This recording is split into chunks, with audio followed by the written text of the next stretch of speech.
Coucou tout le monde, j'espère que vous allez bien. Moi, je vais super bien. Aujourd'hui, nous allons faire un thé de sauge, à base de sauge. La sauge.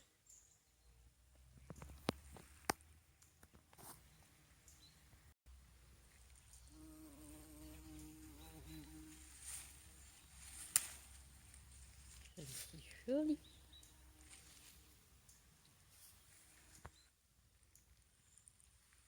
Voilà, on va faire notre thé.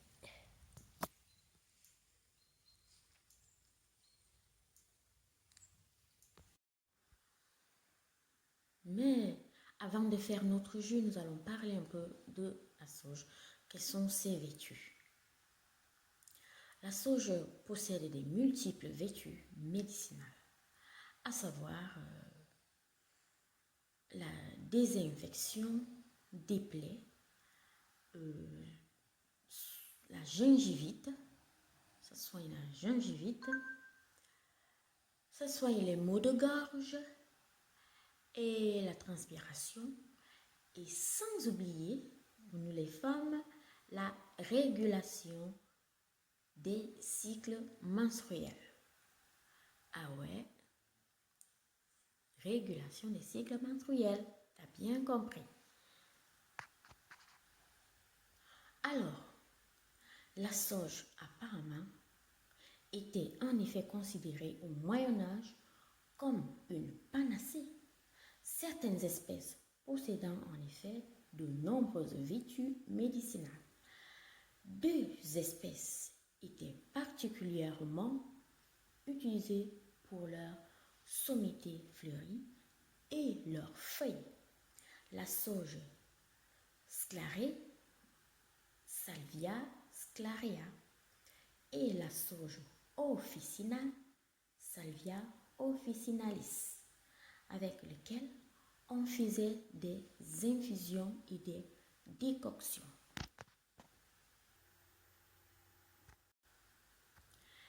Il y a un adage qui dit « Qui a de la sauge dans son jardin n'a pas besoin de médecin ».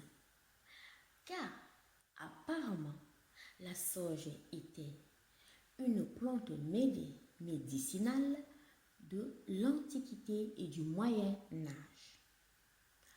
Au XVIe siècle, le botaniste Monsieur Jacob, raconte que les femmes égyptiennes avaient l'habitude de boire du jus de sauge pour accroître leur fertilité, régulariser leur cycle menstruel et faciliter leur grossesse.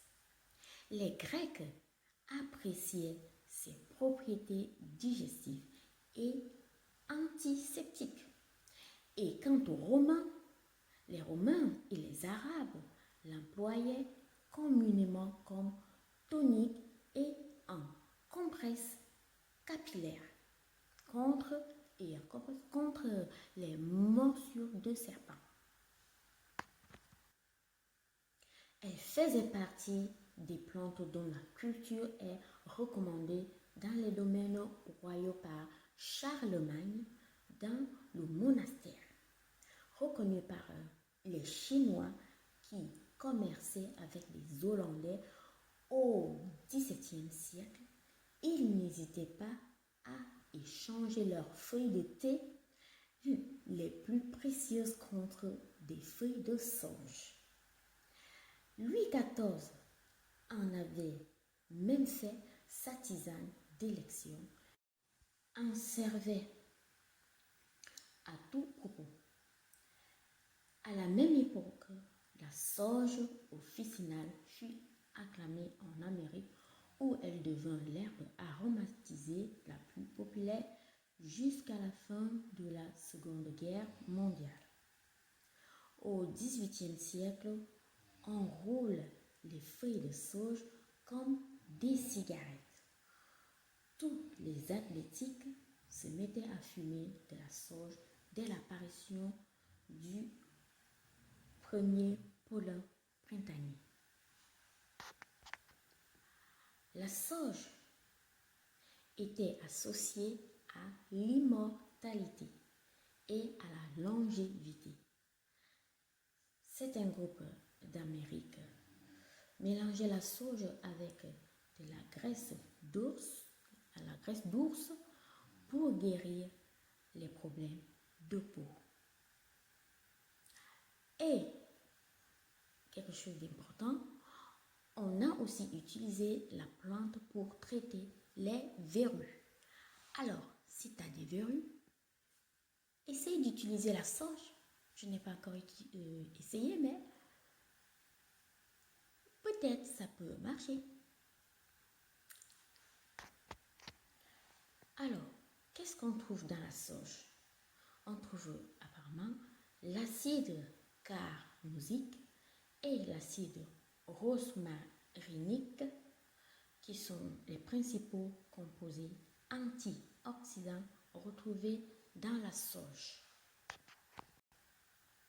Et les antioxydants sont les composés qui réduisent les dommages causés par les radicaux libres dans le corps. Donc ça réduit le vieillissement, et tout ça. Apparemment, la sauge serait efficace pour traiter l'Alzheimer. Donc, c'est une maladie des vieux. Et pour les femmes en périménopause, la consommation d'extrait de sauge a démontré des effets positifs sur la fréquence et la sévérité des bouffées de chaleur. Voilà. Donc, c'est bien. Dans la sauge, on trouve aussi la vitamine K, qui est très importante pour la coagulation du sang. Nous avons aussi, on trouve aussi le fer. Ouais. La sauge est une source de fer pour l'homme, apparemment, mais pas pour les femmes. On trouve des protéines, des glucides, des lipides, des fibres aussi. Source de sang. Ouais. Alors, nous allons faire notre thé. À tout à l'heure. Alors, ce que nous allons faire, c'est nous allons mettre de l'eau à chauffer et puis nous allons mettre 10 feuilles de sauge. Ça fera une bonne petite tisane à prendre avec du miel.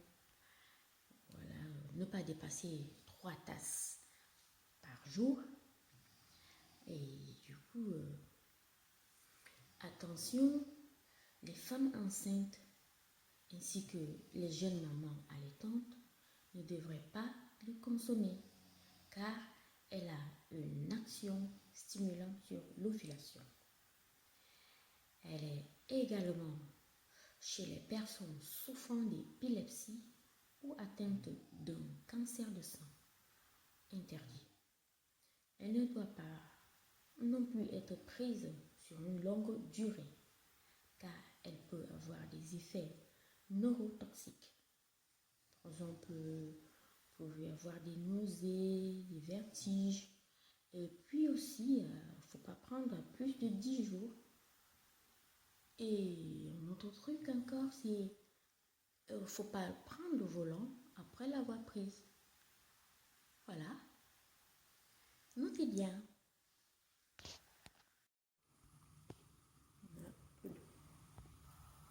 Voilà.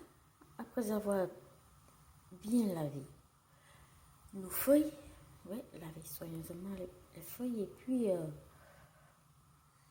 on les met dans l'eau et on laisse bouillir pendant quelques temps jusqu'à ce que l'eau soit colorée et on prend. Et voilà, notre tisane est prête. Voilà, et on va mettre du lait, du miel, je veux dire. y a du miel apiculteur, comme on dit, moi je l'utilise. Du miel apiculteur. Voilà.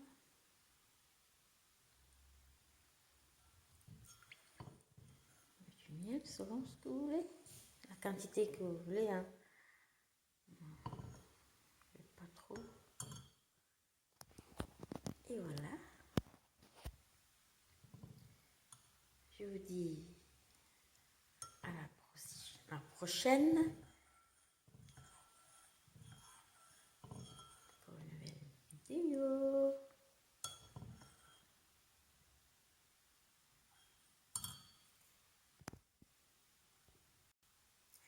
N'hésitez pas de liker, de commenter, de vous abonner, de partager. Allez!